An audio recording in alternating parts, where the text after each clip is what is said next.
So all that time sitting in a wheelchair, I couldn't work. My kids were little. Fortunately, we lived near my parents. My mom was able to come and help with the kids. Fortunately, I lived in a house that was wheelchair accessible at the time, which was perfect. Not that I could go anywhere. Couldn't walk, couldn't drive, could do nothing to take care of myself, which is really hard for somebody who's independent and self-sufficient, but it is what it is. You guys have heard the story about what happened to me when I was younger, about the Ouija board, about being terrified, about not being able to look in the mirror at my own eyes because I didn't feel like what was looking back at me was me. I'd been afraid for years. The man with the black bowler hat that used to walk through the wall of the house in the evening and out the other side of the house was where I lived. I'd moved 5 or 6 times by then.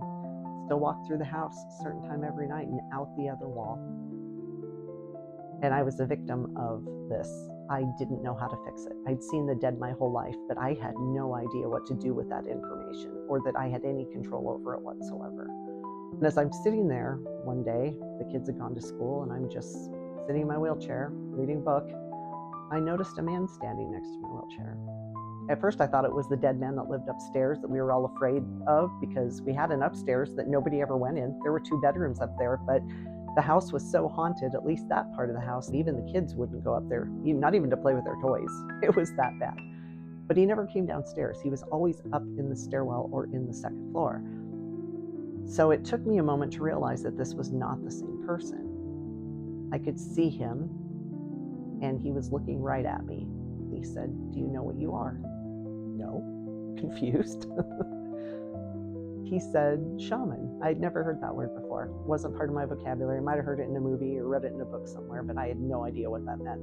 None. He said, "Are you tired of being afraid?" I was pretty freaking tired of being afraid. I asked him what that meant, and he said, "I'm offering you a different way of life." I said, "What happens if I say no?" He said, "Nothing. Nothing will happen. Your life will continue on the way it is. No change.